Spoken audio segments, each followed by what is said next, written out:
லூக்கா சுவிசேஷ புஸ்தகம் 10ஆம் அதிகாரம் 5ஆம் வசனம் 6ஆம் வசனம்.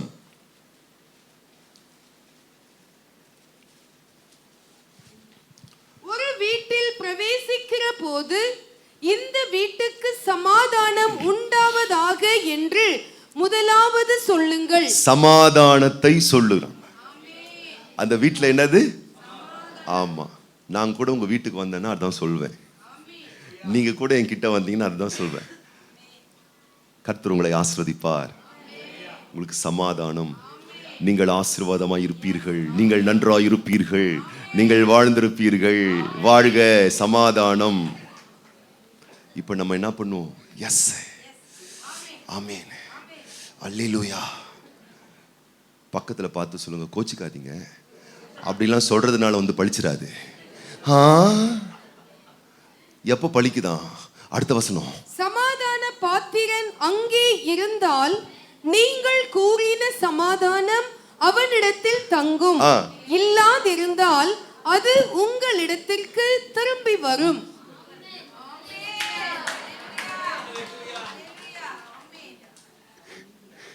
சமாதானம் உண்டாவதாக.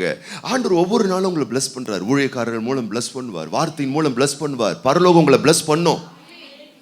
அப்படியே அந்த சக்தி உங்க மேல வந்து அப்படி நிற்கும். உங்க வீட்டு மேல வந்து நிற்கும், உங்க உடல் மேல வந்து நிற்கும். உங்கள் உடல் ஆரோக்கியத்தை கொடுக்க உங்க உடம்பு மேல வந்து நிற்கும்.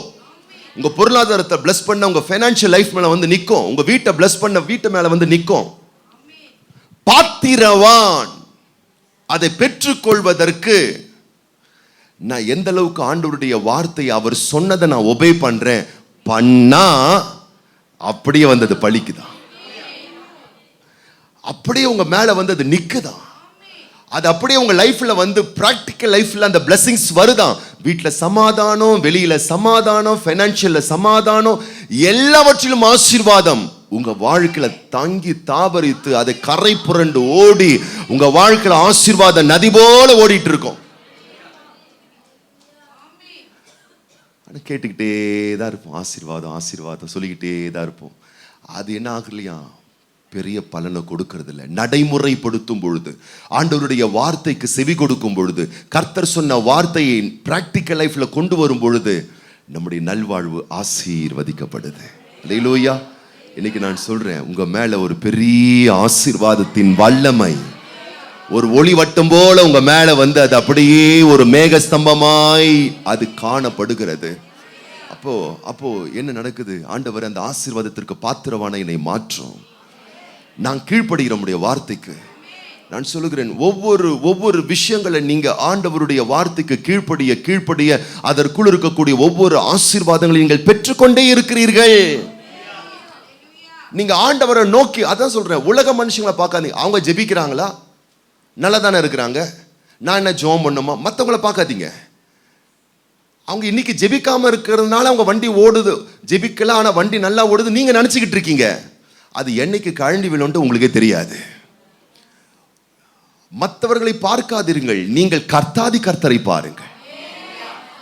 அப்போஸ்தலர் நடபடிகளின் புஸ்தகத்துல ஸ்தேவானை குறித்து எழுதி வைக்கப்பட்டிருக்கிறது. ஸ்தேவானுடைய முகம் பிரகாசித்ததாம். அதை எல்லாருமே பார்த்தாங்களாம்.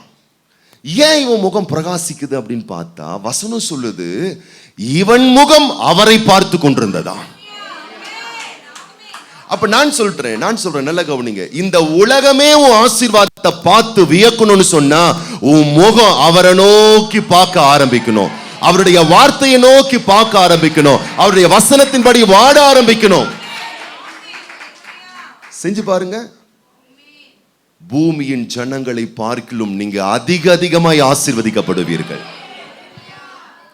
அப்ப கர்த்தர் பேசுவார். இந்த மாசத்துல உபவாசம் பண்ணி என் கூட கொஞ்ச நேரம் உட்காரு மகளே. ஆண்டவரே, உபவாசம் பண்ற ஆண்டவரே, கர்த்தர் இந்த பலத்தை தருவார், அதனுடைய பிளஸிங்ஸையும் தருவார். அல்லேலூயா. ஆமா, கர்த்தர் சொல்வாரு, நீ ரொம்ப உண்மையாவே இல்லை, காணிக்க தசம பாகத்துல உண்மையா கூட நான் உன்னை பிளஸ் பண்றேன். ஆண்டவரே, நீங்க செஞ்சு பாருங்க, அந்த உண்மையா இருந்து பாருங்க, வானத்தின் பலகனே திறந்து பிளஸ் பண்றார். நீங்க பாருங்க, வசனத்தை வாசிங்க. நீங்க ஒவ்வொரு பிளஸிங்ஸ்லயும் ஆண்டவர் ஒவ்வொரு நியமனங்களை எழுதி வச்சிருப்பார். ஆண்டவர் பிரமாணங்களை எழுதி வச்சிருப்பார். இதை நீங்க ஃபாலோ பண்ணும்போது அந்த பிளஸிங்ஸ்னுடைய ஆக்டிவேஷன் உங்க லைஃப்ல என்ன ஆகும்னு கேட்டீங்கன்னா ஸ்டார்ட் ஆக, அந்த பிளஸிங் ஸ்டார்ட் ஆக ஆரம்பிச்சிடும் பாருங்க. அல்லேலூயா. அப்ப எத்தனை பேர் சொல்ல போறீங்க, உம்தன் வசனம் கைக்கொள்ளுவேன் நான், உம்தன் வழிகளில் நான் நடந்திடுவேன். நீர் வாழ்க, நீங்க வாழ்க, நீங்க வாழ்ந்திருப்பீங்க. உங்கள் நல்வாழ்விலே சமாதானம் உண்டாகும், உங்க வீட்டுல சமாதானம் உண்டாகும், உங்க குடும்பத்துல ஆசீர்வாதம் உண்டாகும், உங்க பிள்ளைகள் லைஃப்ல பிளஸிங்ஸ் உண்டாகும். உங்க வாழ்க்கை அளவற்ற ரகத்திலே அது ஆசீர்வதிக்கப்பட்டிருக்கும். ஈசாக்கு வாழ்ந்த நாட்களை பாருங்க, கொடிய பஞ்சம் இருந்தாலும் அங்க இருக்கக்கூடிய மக்கள் விவசாயம் பண்ணி பார்க்கலாம், விவசாயம் பண்றாங்களாம். 1 மடங்கு கூட பலன் வரலையா. ஆனா இவன் போய் நடுறாங்க, தொட்டதெல்லாம் தொடங்குதுங்க, 100 மடங்கு ஆசீர்வாதங்க. ஏன்னா இவன் சாதாரணமான ஆள் இல்ல, தியானிக்கிற ஒரு ஆளு, ஜெபிக்கிற ஒரு ஆளு, ஆராதிக்கிற ஒரு ஆளு. நீ எந்த அளவுக்கு அந்நிய பாஷைகளை பேசுறியோ, ஆசீர்வாதமான வார்த்தைகளை நீ விசுவாசிக்கிறியோ, ஜெபிக்கிறியோ, துதிக்கிறியோ, நான் சொல்றேன் இயற்கைக்கு அப்பாற்பட்ட தேவரகமான ஒரு இறை சக்தி உன் மேல இருக்கும். நான் சொல்றேங்க, உங்க அக்கவுண்ட்ல கரெக்டான சமத்தைய அமௌண்ட் இருந்துச்சுன்னா மனசு சும்மா அப்படி இருக்கும். திடீர்னு ஒரு கஷ்டம் வந்துருச்சுன்னா நீங்க திடீர்னு ஆக மாட்டீங்க, பாத்துக்கலாம், நமக்கு தெரியும் அக்கவுண்ட்ல வெயிட்டா இருக்குது.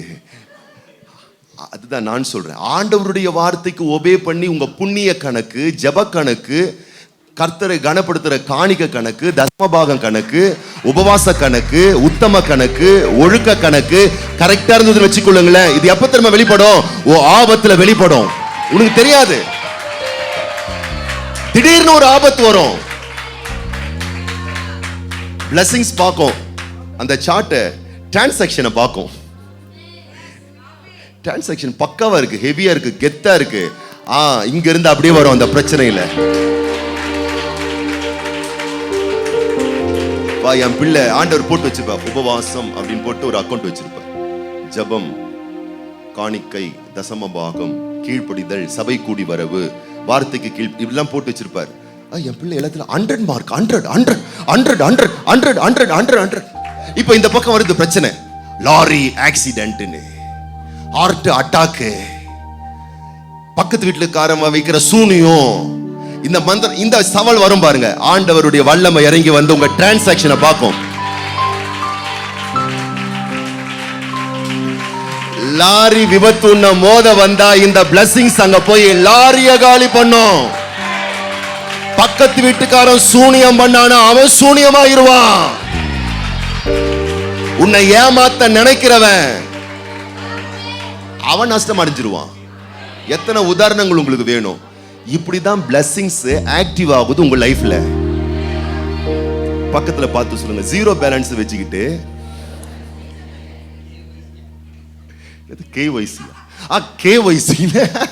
கேஒய்சி சரியா ப்ராப்பரா பண்ணாம, பயோமெட்ரிக்லாம் ப்ராப்பரா பண்ணாம வச்சுக்கிட்டா எங்க இருந்து கஷ்ட நேரத்துல தலைமலை துண்டை போட்டுட்டு தான் போகணும்.